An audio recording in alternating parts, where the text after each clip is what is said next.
Wait. Is it recording? Okay. Hello everyone, my name is Jonathan. Welcome back to our channel, Jonathan Omina. Now today we're going to be reacting to Adizz Pro and reacting to his video when the British Empire came back to life.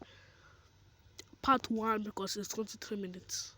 My how I speak is 50 minutes and I'm going to be talking a lot, but I'll just react to it. So today we're going to be taking a look at a scenario where the British Empire comes back. That's right, the entire British Empire at its territorial peak in 1921 will be plopped into our modern day 2022 world. This includes all of its colonies, so this takes up roughly a quarter of the world, and let's just say that there's a lot of countries who aren't too happy with this. But if you guys do enjoy this video, make sure to leave a like on it and subscribe to the channel if you're new. We're getting closer to 100,000 subscribers, and it is our goal to get there by the end of this year. Around 55% of you guys aren't subscribed to the channel, and I know that's kind of an old trend, but still it does show the numbers. So if you are new here, make sure to subscribe as it really helps us out. Anyway, let's go ahead and jump right into this very controversial video. So yeah, the British Empire at its territorial peak in 1921 is kind of just here. Now this includes a lot more land area than you probably think it does. So it includes Britain, all of Canada, all of Guyana, Belize, the Bahamas, this big chunk of Africa, Nigeria, Ghana, Sierra Leone. We have the British Raj, Australia, New Zealand, Malaysia.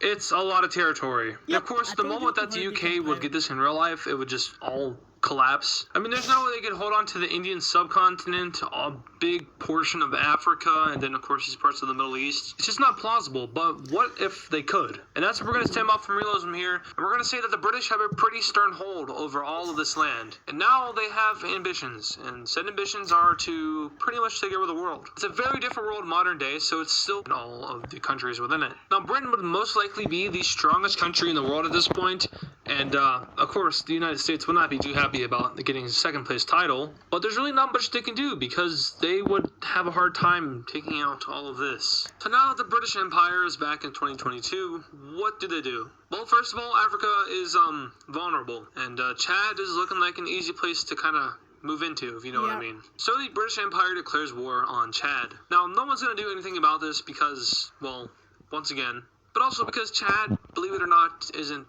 that good of a country. I know, very controversial take, but statistics, it's you don't want to be in Chad, but the name will live on, unlike its territory. British troops swarm into Africa just like it's the Berlin Conference, and Chad is soon to be cut in half and eventually capitulated. I mean, we all saw that coming. And just like that, Chad is fully annexed by the British Empire. I mean, it wouldn't make sense for them not to do that because they're the strongest country in the world, so why not? But they still have a few more ambitions in Africa because, as you can see, their territory is not very connected. Of course, they wanted to get more land originally from the Berlin Conference. I'm not going to be including said land here because it technically isn't plausible. Since this is like 120-ish years later, I doubt Britain would want to go after those exact lands again. I think they're probably just going to want to focus on connecting their land. So now we have Rwanda and Burundi, who are both sent ultimatums, and they make the smart call of just accepting them and joining the British Empire. Same thing goes for Benin and Togo. They accept their ultimatums. And it is here that we kind of see Britain becoming a little bit of a bully to these weaker countries. But eventually we have them declaring war on the Ivory Coast, and this brings upon them a big African coalition against the British Empire. And yeah, it's a pretty big coalition. Now, Britain's dealt with large coalitions before. I mean,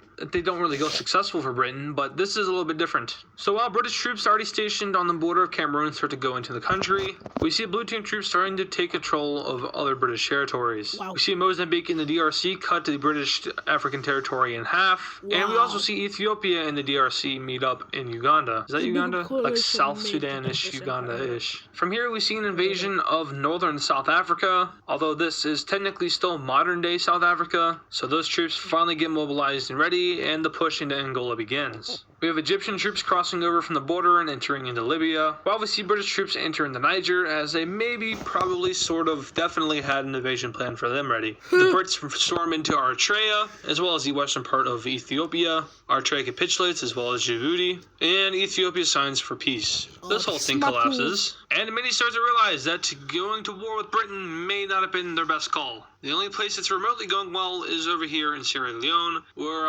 somehow Liberia has managed to take out the entire country, as well as Guinea. But that joy is short-lived, as yeah. Overall, the British troops are just swarming through this continent. I know geographically the Sahara Desert is not easy to invade, but eventually countries start to realize their mistake, and we have a mass surrendering in the north, same with Guinea. And overall, countries who haven't been invaded yet start to make the smart call of just surrendering. Angola and Yeah. Cameroon are the final few that hold out and continue to fight, but they are eventually both wiped out. And we are left with a peace treaty that looks something like this. Let's go ahead and take a look at the land gains. Let's So see. basically every country involved got land Wow. taken away from them in the most Just got convenient way for very the British. big. The DRC barely got anything taken out of them except for like the tail that was down here. But other than that, everyone else kind of suffered a little bit. But that does kind of mark the end for the British Empire's plans in Africa. You really see no point in continuing to invade the rest because eventually they'll just... You can kind of like, if there was a war again, you can kind of cut the supplies off again. Although the British Empire will still win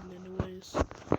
have control of it all, and theoretically that wouldn't be good for them because that's too much land to control. We're already right now seeing some forms of rebellions popping up in the recently annexed territories, but the imperial governments and their colonies are taking control of said rebellions, so it's not really in the possession of the UK's problem. But they do see ambitions elsewhere, and said ambitions are actually over here in Southeast Asia. Basically, the British Raj and Malaysia are separated by Thailand, and Thailand is going to get invaded here. But unfortunately, no one else in Southeast Asia has the balls to really stand up to the British Empire. So Thailand is unfortunately captured and annexed by the British Empire. But fortunately for Thailand here, they do not get fully annexed. They only lose their little tail going down into this area. And Britain basically just wanted to connect these two colonies together, so they have that going for them, and that went pretty successfully. But now we have the world doing something about Britain's aggression towards other countries. Essentially, a giant alliance forms up. And believe it or not, it includes 3 of the strongest countries in the world. The United States, Russia, and China. 3 countries who are all very different in terms of culture, language,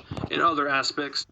And believe it or not, it includes 2 are all very different in terms of culture, language, and other aspects, have now just joined together in a military alliance. This, of course, would be enough to really fumble the world, but fortunately it's not aimed at doing that, and instead it is aimed at stopping the expansion of the British Empire. More countries are quick to join in on this, such as Brazil. We also see Britain's longtime rival of France join in on it, and with this, allies from both blocs start to join in a giant coalition, probably the largest one that the world has ever seen. I'm talking Central Asia, Mongolia, we have Indonesia, Philippines, even Vietnam, Thailand, of course, Saudi Arabia, Spain. Over in South America, we see Chile join it, we see Mexico join it, and it has now shown itself to be a fairly strong alliance that probably shouldn't be messed with. But as we know in history, Britain likes to play with fire, and eventually this will cause a global conflict.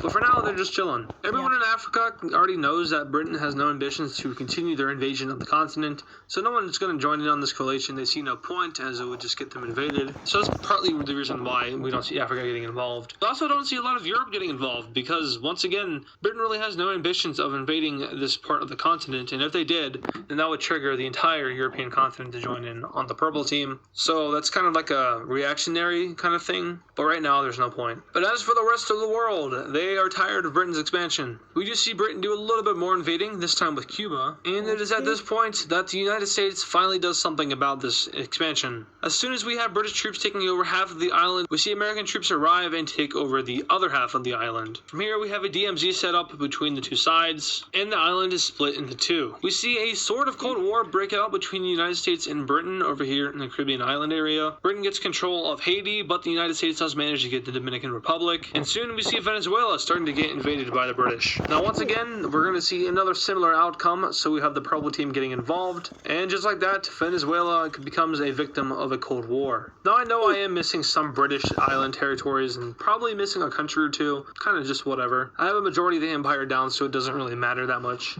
But eventually we see Britain taking more and more territories, this time in the Middle East, which finally triggers Turkey to join in on the purple bloc. Iran and the rest of the Middle East remains neutral because they don't really think that Britain will invade them. I mean, everyone knows not to invade Afghanistan, so they're fine, but Iran, on the other hand, Britain could try it. I mean, they've tried it before, but Iran is going to take that chance. But now it's time for a big war, and how is it going to be starting? Well, as we know, there is a DMZ located over here in the Western Hemisphere. Technically, there's one in Venezuela, but there's also one up in Cuba, and that's going to be the one where some shots are fired. Now, this is going to be known as the Shot Heard Around the World Part 2, and it is because it is again against the British and Americans. So in the American Revolution, the first shot fired between the British and Americans at Lexington and Concord. No one knows who really fired first, so that's why they call it the Shot Heard Around the World. It also kicked off the American Revolution. So now we have part 2 of that, except it's the world versus Britain. Now, as we know, Britain is most likely going to get steamrolled here by the overwhelming amount of countries up against their empire. However, they are going to do exceptionally well in some areas in which some people thought that maybe they wouldn't do so well in. But let's go ahead and just start this. So as we know, the first conflict broke out on the border of Cuba, and unfortunately for Britain, America was stacked up and ready for this moment, and we have tons of American troops flooding into the eastern half of Cuba, eventually taking over the island. From here, the U.S. Navy sets out and starts to capture islands in the bottom. Venezuela push into it. So just like that, Britain, but not to the full extent to Britain. Okay. Fortunately, though, America does have a geographical advantage with then Russia. This week, I know I'm being not patient. I'm not being patient, but really, yeah. It's not part 1 anymore. It's not part 1. This is gonna be the full part of the video. Split between Venezuela, independence, and then Thailand.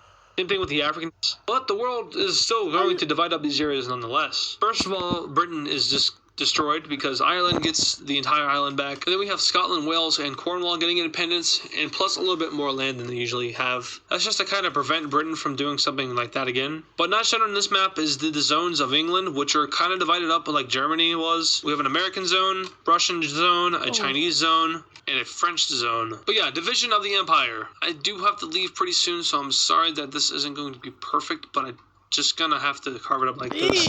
So the British Raj falls apart as it did in real life. Pakistan, India, and Myanmar, and as well as Bangladesh, all get independence. Same with Sri Lanka. Over in the African territory, we see the Middle East being split off, and we have a new country being formed over here between Iraq, Jordan, Israel, Palestine, and the area of Egypt over here. Kuwait is given independence. As for the Arabian Peninsula, this is annexed by Saudi Arabia. Qatar is given independence. And now we see a little bit of a split. Still, we have South Africa declaring independence from Africa itself. Followed by this is Egypt. We then see an East African Federation pop up. And then we have Sudan, who is left. So yeah, I'm sure this would probably start to break apart as it did in real life with Namibia leaving. That's all I really have time for now because I've got to go. So sorry for the short notice. I have been recording for around an hour now, and I got to get this all edited in the next 6 hours.